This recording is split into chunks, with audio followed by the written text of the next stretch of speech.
मेढरों पर चुन चुनकर प्रहार हो रहा है और लगातार सुरक्षा बल एक्शन मोड में नजर आ रहे हैं और यही वजह है कि आज दूसरे दिन आपको बता दें कि आतंकियों की ठिकानों को ध्वस्त करने का काम किया गया है और भारी मात्रा में विस्फोटक पदार्थ भी बरामद हुआ है। मेंढर में सर्च ऑपरेशन के दौरान मिला है विस्फोटक पदार्थ। जम्मू कश्मीर से ये बड़ी खबर आपको बता रहे हैं। जम्मू कश्मीर पुंछ के मेढर में सुरक्षा बलों ने तलाशी अभियान के दौरान 2 आईईडी और विस्फोटक बरामद किए हैं। आपको बता दें कि ब्रिज के पास आरडीएक्स जैसे पदार्थों सहित सामग्री पाई गई है जिसमें संभावित आतंकवादी हमले की चिंता भी जताई गई है। अब इसी को लेकर सुरक्षा बल लगातार मुस्तैदी बढ़ाए हुए नजर आ रहे हैं।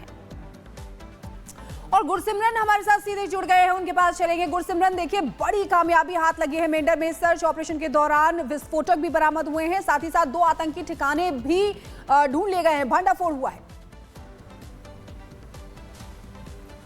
देखिए, स्वाभाविक तौर पर बड़ी कामयाबी है भारतीय सेना और जम्मू कश्मीर पुलिस को, क्योंकि पहले ऑपरेशन की बात करें तो कल शाम तकरीबन 5:10 पर जो है मेंढर के तोप इलाके में सुरक्षा बलों को बड़ी कामयाबी तब मिली जब एक पुल के नीचे, एक छोटा पुल जो है जो कि आगे इलाके को कनेक्ट करता है, उसके नीचे 2 आईडीज के साथ आधा किलो आरडीएक्स और कुछ और बैटरी जो हैं वो सुरक्षा बलों को बरामद हुई थी। उसके बाद एक और ऑपरेशन जो कि पिछले 2 दिन में लगातार भारतीय सेना एक बड़ा ऑपरेशन चला रही थी जम्मू कश्मीर पुलिस के साथ मिलकर मेंढर के इलाके में। दूसरी रिकवरी में कुछ एम्युनिशन के साथ साथ खाने पीने की वस्तुएं जो हैं वो संयुक्त साझा अभियान में जम्मू कश्मीर पुलिस और भारतीय सेना को बरामद हुई हैं। बताता है कि किस तरह से आतंकी अभी भी इस इलाके में एक्टिव हैं और लगातार आतंकी किसी बड़े हमले की फिराक में हैं। जिस तरह से आईडीज आरडीएक्स मिला और दूसरी तरफ दूसरे आतंकी ठिकाने से खाने पीने का सामान मिला है, ये साफ दर्शाता है कि आतंकी अभी भी इस इलाके में एक्टिव है। लेकिन जिस तरह से पिछले 1 हफ्ते से जम्मू पुलिस ने और भारतीय सेना ने मिलकर अभियान चलाया है, भारतीय सेना की कोशिश ये है कि आतंकियों पर धरपकड़ की जाए और जम्मू कश्मीर पुलिस का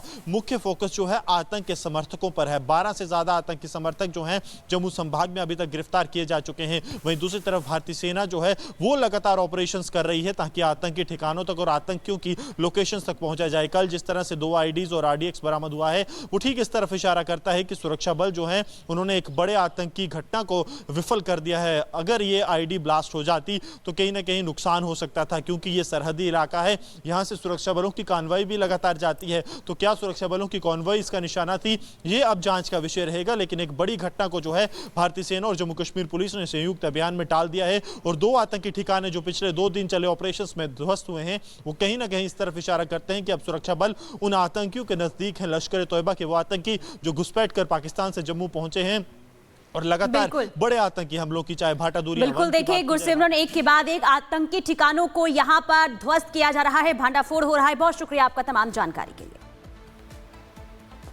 और चलिए बढ़ते आगे, अब बात करते हैं बाबा बागेश्वर की हिंदू एकता यात्रा की, जिसमें कई बड़े चेहरे शामिल होने के लिए पहुंचे।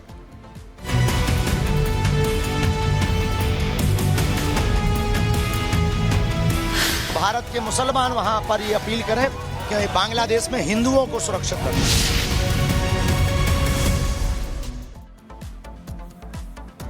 तो बाबा बागेश्वर की यात्रा, सनातन एकता यात्रा, जिसके जरिए लोगों को जोड़ने की कोशिश की जा रही है और लगातार बाबा बागेश्वर पिछले करीब 5-6 दिनों से इस यात्रा के जरिए हर किसी को संदेश देने की कोशिश कर रहे हैं। बाबा बागेश्वर ने पिछले दिनों अपने बयान में बटेंगे तो कटेंगे बयान का समर्थन भी किया था और उनका यह साफ कहना था कि बटेंगे तो कटेंगे मतलब केवल हिंदुस्तान से नहीं है, बल्कि इसका मतलब दुनिया के उन देशों से है जो भारत को बांटना चाहते हैं। इसीलिए हमें एकता दिखानी है और उसी के लिए इस यात्रा की शुरुआत की गई थी। रिपोर्ट देखिए।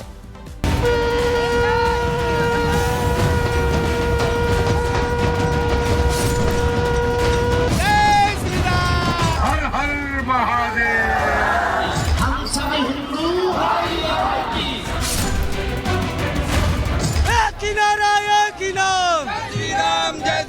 हिंदुओं जाग जाओ, अभी नहीं तो वो बंदा किस काम का है भाई जिसके मन में राम नहीं। बाबा बागेश्वर की यात्रा का समापन, पूरा हो रहा बाबा की एकता का प्रण।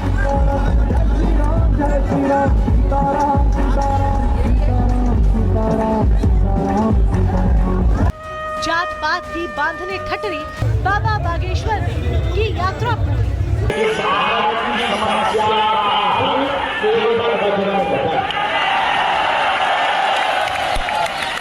अब की बारी भगवाए हिंद की तैयारी। ये यात्रा सामाजिक समरसता की यात्रा है, एकता के लिए यात्रा है सनातनी सुरक्षा के मकसद से सड़कों पर उतरे भगवाधारी संत का प्रण अब अपनी पूर्णता की ओर है। हिंदू राष्ट्र की दुदुम्बे की गूंज के बीच उन्मुख आकाश में फहराते भगवा के तले सनातनियों को एक करने निकले बाबा बागेश्वर अब अपनी यात्रा के अंतिम पड़ाव पर है, जहां पर पहुंच आज वो राम राजा सरकार के दर्शन के साथ ही यात्रा का समापन करेंगे, जिसकी तैयारी पूर्ण हो चुकी है।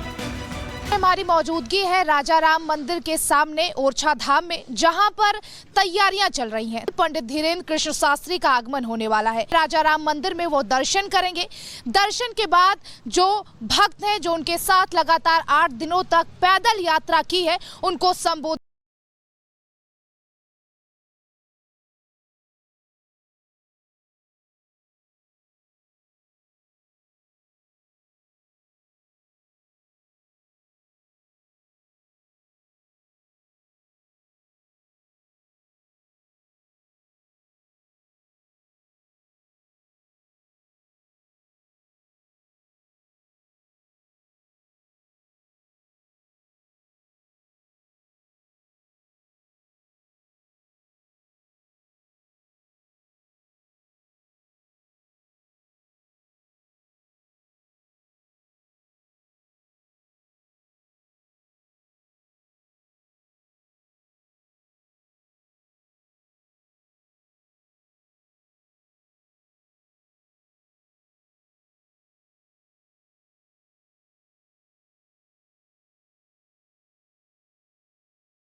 की यात्रा है। विशेष तौर से ये यात्रा ने पूरा ऊर्जा भर दिया है देश में। ये जारी रहेगी और इसको लक्ष्य तक पहुंचाने के लिए हम सब अपनी भूमिका का निर्वाह करें। मैं सनातन धर्म में मानता हूँ, लेकिन भोले बाबा का भक्त हूँ। हर हर महादेव, हर हर महादेव, हर हर महादेव। कितने राजनीतिक दल एक ऐसे दल से गठबंधन करे हैं जिसका घोषणा है कि हम सनातन को समाप्त कर देंगे।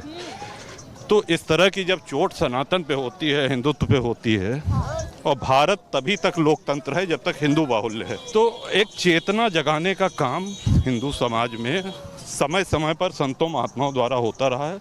उसी कड़ी में आपकी काम की है।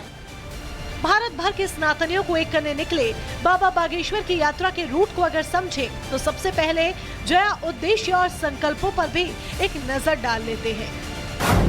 हिंदू एकता और समरसता, हिंदुओं को एकजुट करना, हिंदू एकता और सनातन जागृति का संदेश, सनातन संस्कृति से छुआछूत दूर करना, जात पात के भेदभाव को मिटाना, हिंदू जागृति और सनातन एकता का संदेश। इन प्रण के साथ 9 दिनों की यात्रा को पूरा करते हुए बाबा बागेश्वर नजर आए, जिनकी 150 किलोमीटर की बागेश्वर धाम से शुरू होकर ओरछा तक की यात्रा में सनातनियों का रैला देखने को मिला, जो अलग अलग स्थानों से उनके साथ जुड़ता चला गया, जिसका बाबा बागेश्वर ने भी दिल खोलकर स्वागत किया। बिल्कुल, इस देश में समानता का अधिकार है। इस देश में सब एक हैं, तो हम क्यों ना एक हो।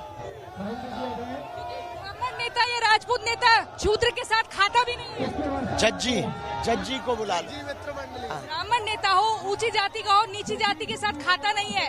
कैसे राजनीति से जात पात में? ऐसा बिल्कुल भी नहीं। ये भी है, सवर्ण से आते हैं, सब घरों पे जाके प्रसाद पाते हैं, कोई भेदभाव नहीं, कोई छुआछूत नहीं। हम तो सबके साथ पा रहे हैं। अब हिंदू वहाँ एक देखो, हमको इस बात से दुख है कि बांग्लादेश में इतने हिंदू परेशान हो रहे हैं और भारत के एक भी मुसलमान ने अपील नहीं की है कि भारत में हम सब सुरक्षित हैं और हिंदू लोग हमारा सपोर्ट करते हैं।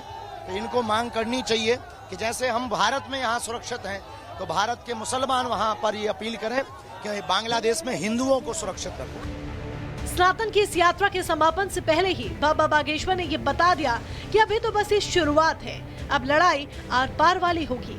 मतलब साफ है कि सनातन विरोधियों को जवाब देने एकजुट हुए हिंदुओं की इस यात्रा का भले ही समापन होने जा रहा हो, मगर हिंदू एकता का बड़ा मंच बनी इस यात्रा ने आगे आने वाले दिनों में दिखने वाली सनातन शक्ति का आभास जरूर करा दिया है। Bureau report, Republic Bharat.